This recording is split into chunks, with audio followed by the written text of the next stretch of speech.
ทุกคนสว่าอัปเดตล่าสุดเนาะทุกคนสว่าข้าพเจ้ายังตื่นเต้นอยู่เนาะยังแบบเป็นห่วงเนาะเป็นห่วงพี่ๆนะทุกคนเนาะอยู่กรุงเทพมหานครเนาะเพราะว่าล่าสุดนะทุกคนเกิดมีเหตุการณ์แผ่นดินไหวทุกคนเนาะในกรุงเทพในวันที่28นี่นะตอนประมาณบ่ายๆทุกคนเนาะโอ้เนาะสว่ามื้อนี้เขาจะมาโอ้รวมกันสบายดีทุกคนเนาะยินดีต้อนรับเข้าสู่2ไลฟ์สไตล์วิทยานุศักดิ์นะอยู่กับข้าพเจ้าธนงศักดิ์เส้นเก่าเส้นเคยเนาะก่อนอื่นก็ทักทายสบายดีพ่อแม่พี่น้องโม้ที่สุดทุกคนว่าจะเป็นพี่น้องอยู่ทางเมืองลาวเมืองไทยแล้วก็อยู่ต่างประเทศนะทุกคนเนาะทุกคนเสว่าข้าพเจ้ายังตื่นเต้นแล้วก็เป็นห่วงเนาะพี่คนไทยทุกคนนะทุกคนเสว่าที่ออกมาอัดคลิปมื้อนี้เนาะก็ยังแบบยังใจสั่นอยู่ทุกคนพอเห็นเหตุการณ์เกิดขึ้นเนาะว่าจะเป็นตึกต่างๆนะทุกคนเนาะที่ถล่มลงเนาะเพราะว่าโดยส่วนตัวเนาะข้าพเจ้าก็มีพี่ชายพี่สาวเนาะเฮ็ดเวียกอยู่หั่นเนาะ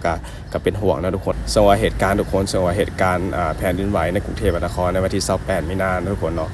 2568นะทุกคนสว่าเหตุการณ์เกิดขึ้นตอนเวลา 13:03 นาทีเนาะได้เกิดมีแผ่นดินไหวขนาด 7.7 แมกนิจูดนะทุกคนโดยมีศูนย์กลางอยู่ในประเทศเมียนมาลึกลงไปประมาณ10 กิโลเมตรแรงสั่นสะเทือนเนาะจากแผ่นดินไหวครั้งนี้เนาะสามารถรับรู้ได้ในหลายพื้นที่ของประเทศไทยเลยเนาะรวมถึงกรุงเทพมหานครและจังหวัดใกล้เคียงส่งรายละเอียดทุกคนเนาะส่งรายละเอียดจากข้อมูลของอุตุวิทยาเนาะระบุว่าแผ่นดินไหวครั้งนี้เนาะเกิดขึ้นจากการเคลื่อนตัวของห้อยเรือนสำคัญในภูมิภาคอาเซียนตะวันออกเฉียงใต้เนาะซึ่งว่าผลกระทบแห้งสั่นสะเทือนที่กระจายเป็นวงกว้างถึงว่าแผ่นดินไหวครั้งนี้เนาะจะมีศูนย์กลางอยู่ในประเทศเมียนมาแต่เนื่องจากความรุนแรงและระดับความลึกของจุดกำเนิดเนาะจึงสามารถส่งผลกระทบมาถึงประเทศไทยได้อย่างชัดเจนและสว่าผลกระทบในประเทศไทยคนสว่าแผ่นดินไหวครั้งนี้เนาะส่งผลกระทบในหลายด้านโดยเฉพาะในกรุงเทพเนาะซึ่งว่าส่วนที่อาศัยอยู่ในอาคารสูงเนาะซึ่งรู้สึกได้ถึงแรงสั่นสะเทือนอย่างชัดเจนเนาะและหลายคนตัดสินใจอพยพเนาะจากอาคารเพื่อความปลอดภัยนะทุกคนเนาะและก็ขณะที่บางส่วนรายงานว่าเนาะมีเฟอร์นิเจอร์และสิ่งของภายในบ้านเกิดมีการเคลื่อนตัวอย่างจากแรงสั่นสะเทือนซึ่งมีรายงานว่าเนาะอาคารสูงในกรุงเทพมีการแกว่งตัวเนาะซึ่งว่าโครงสร้างเป็นเวลาหลายวินาทีโดยเฉพาะอาคารที่ตั้งอยู่บนดินอ่อนเนาะเสร็จในย่านสีลมสุขุมวิทและก็รัชดาภิเษกเนาะส่งผลให้ที่อยู่อาคารเกิดมีความวิตกกังวลและเกิดมีอาการอพยพมายังพื้นที่โล่งแจ้งเนาะเพื่อความปลอดภัยนั่นเองส่วนนอกจากนี้ทุกคนยังมีรายงานว่าอาคารเก่าหลายแห่งได้รับการความเสียหายเนาะจากแรงสั่นสะเทือนโดยเฉพาะในพื้นที่ดินอ่อนเช่นเขตพระนครเนาะและเขตบางรักอาคาร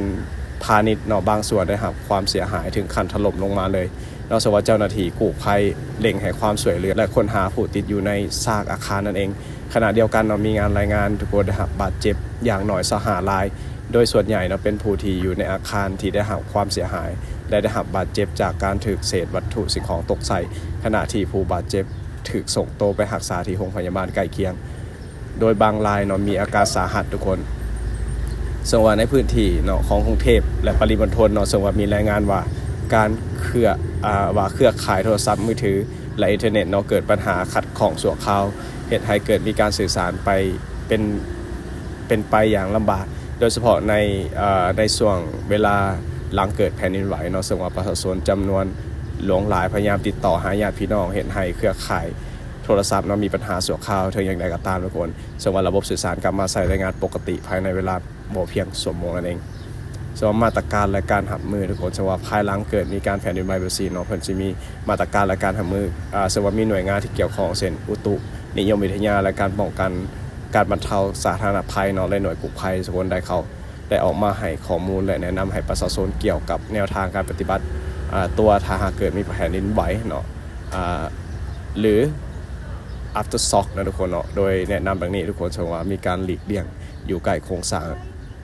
ที่บ่มั่นคงเนาะเช่นอาคารเก่าเสาไฟฟ้าและสะพานลอยเนาะซึ่งว่าหากผู้ใดที่อยู่ในอาคารสูงควรหลบใต้โต๊ะเนาะหรือว่าเฟอร์นิเจอร์ที่แข็งๆเนาะเพื่อป้องกันอันตรายจากสิ่งตกหล่นนั่นเองนอกจากนั้นเราติดตามข้อมูลข่าวสารจากหน่วยงานภาครัฐหรือสำนักข่าวเสียถือได้เนาะอย่างใกล้ชิดนอกจากนั้นจะมีการเตรียมความพร้อมกระเป๋าฉุกเฉินเนาะเพื่อหากมีความจำเป็นเนาะเช่นน้ำดื่มอาหารแห้งไฟสายและยารักษาโรคเพื่อกรณีแผ่นดินไหวเกิดขึ้นอีกนะทุกคนซึ่งว่าเหตุการณ์ในครั้งนี้ทุกคนเนาะครับเป็นแผ่นดินไหวที่เกิดขึ้นอยู่ประเทศ พม่าแต่ว่ากระทบ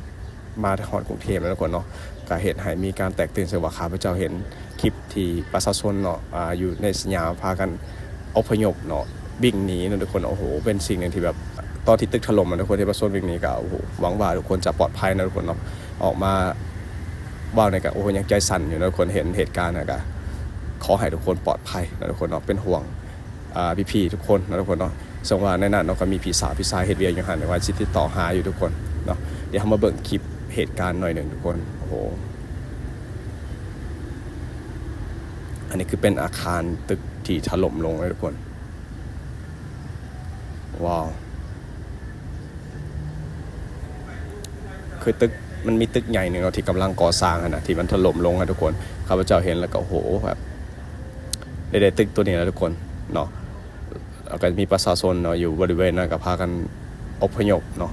สำหรับเป็นตึกอาคารที่ใหญ่สูงเติบนะทุกคนเนาะข้าพเจ้าขอให้ทุกคนเนาะที่อยู่ในตึกนั้นบ่มั่นใจว่าจะมีคนหรือว่ามีภัยอยู่ในตึกนั้นเนาะขอให้ทุกคนปลอดภัยนะทุกคนเนาะแต่ว่ายังบ่มีการแจ้งรายละเอียดเถื่อว่ามีผู้บาดเจ็บจากคนมีผู้เสียชีวิตจากคนเนาะแต่ว่าหวังว่าขอให้ทุกคนปลอดภัยเนาะด้วยความเป็นห่วงนะทุกคนเนาะตอนนี้ก็ต้องมีการอพยพนะทุกคนเนาะหนีเนาะจากตึกอาคารบริเวณนั้นเนาะจังหวะแผ่นดินไหวเนี่ยเนาะมีแรงสั่นสะเทือนจนฮอดนครหลวงเวียงจันทน์เนาะก็มีรู้สึกถึงแรงสั่นสะเทือนได้นะทุกคนเนาะซึ่งว่าแรงสมควรเนาะซึ่งว่าจุดเกิดแรงที่สุดก็คืออยู่ประเทศพม่านั่นเองนะทุกคนโอ้โหควันทุกคนเนาะซึ่งว่ามีประชาชนอยู่บริเวณนั้นเนาะก็เจ้าก็พากันอพยพเนาะมาอยู่พื้นที่โล่งเนาะเพราะว่าอาคารสูงเนาะก็มีการสั่นสะเทือนเนาะแล้วก็ถล่มลงนั่นเองทุกคนนั่นคือเป็นเหตุการณ์เนาะโอ้โหควันเนาะก็มีหลายวิดีโอจากหลายๆมุมเนาะซึ่งว่ามีเจ้าหน้าที่เนาะพนักงานเนาะก็จะพากันวิ่งหนีนะทุกคนเนาะเพื่อเอาชีวิตรอดโอ้โหขอให้ทุกคนปลอดภัยนะทุกคนเนาะเพราะว่าภัยธรรมชาติเนาะมันเกิดขึ้นแบบกระทันหันนะทุกคนเนาะแบบตั้งโตไว้สินะเนาะก็มีหลายๆคนแบบถ่ายออกจากมุมไกลเนาะข้าพเจ้าเห็นใน TikTok โอ้โหเป็นแบบ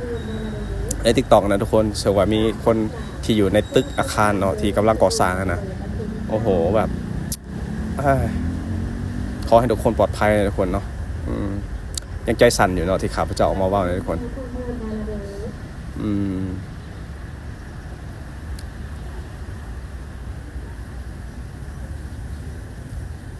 ตอนในการนาสัญญาณหรือว่าอีกอย่างก็จะมีการขัดข้องนะทุกคนที่มีพี่หลายคนเอาเพิ่นออกมารายงานเอาก็มีสัญญาณขัดข้องเนื่องจากว่าการนำใส่เขาว่าใส่อินเทอร์เน็ตหลายเนาะเพราะว่าก็ต้องได้แซดหาคนพี่น้องอีกอย่างนั้นนะก็จะแซดหากันไว้สินะทุกคน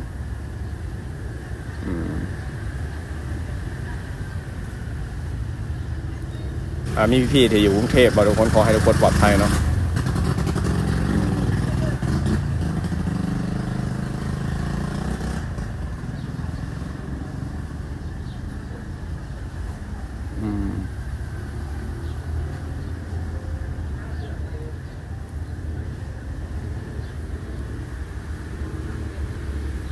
แล้วข้าพเจ้าขอให้ทุกคนปลอดภัยเนาะเป็นห่วงจากสปป.ลาวทุกคนเนาะเห็นเหตุการณ์แล้วก็โอ้โหแบบเห็นแบบกระเจ้าวิ่งหนีฮะนะเนาะก็อีต้นนะทุกคนเนาะเป็นกำลังใจให้นะทุกคนขอให้คนกรุงเทพผ่านผ่าเหตุการณ์แผ่นดินไหวในครั้งนี้นะทุกคนเนาะขอให้ทุกคนปลอดภัยเนาะแล้วก็หวังว่าสิมีผู้บาดเจ็บน้อยที่สุดเนาะทุกคนเนาะโอเคเนาะคลิปเฮาจบแล้วทุกคนสบายดีสวัสดีครับ